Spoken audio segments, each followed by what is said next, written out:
Oui, Monsieur le Président, chers collègues, merci pour la présentation de ce rapport. On note dans le bilan présenté par Monsieur Sordel qu'il y a des actions intéressantes qui sont déjà bien engagées. Toutefois, rapportées à l'ensemble de la population, je dis bien l'ensemble de la population du département et à l'ensemble des structures que le département gère, ça reste encore confidentiel malgré la communication qui en est faite.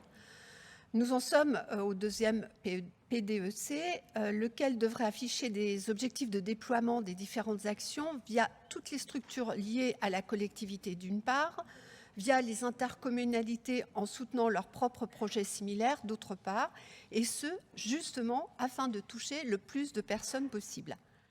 En ce qui concerne les établissements médico-sociaux et la lutte contre le gaspillage alimentaire, on note le passage de 10 à 15 établissements avec des résultats qui montrent l'intérêt à la fois écologique et financier de la démarche, de l'ordre de 15 000 € par EMS en moyenne. La projection de la généralisation aux 130 EMS du département représente un total d'économie de 5,2 millions d'euros par an.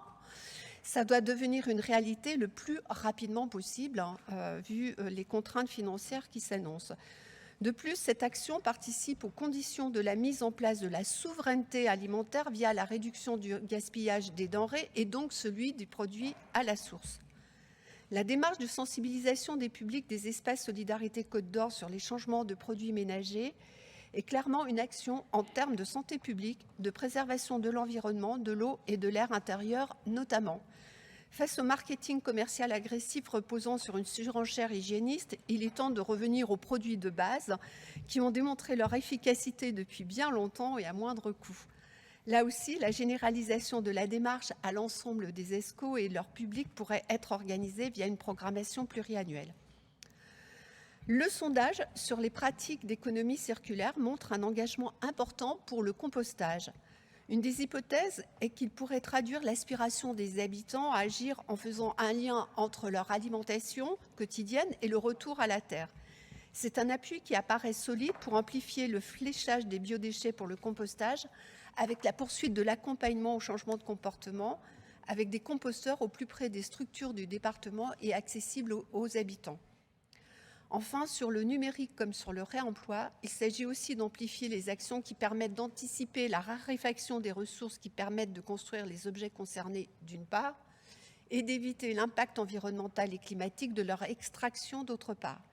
Ce sont des axes qui nécessitent un déploiement résolu, en partenariat avec les autres collectivités, les acteurs concernés et les associations concernées elles aussi. À partir donc de ce bilan d'étape de ce deuxième plan d'économie circulaire que nous étudions, il serait intéressant maintenant d'avoir une stratégie généralisant les actions que vous nous avez présentées, qui sont déjà opérationnelles et qui montrent des résultats positifs à l'échelle du département. Et cela configurerait une base solide pour le troisième plan départemental d'économie circulaire qui sera engagé en 2028.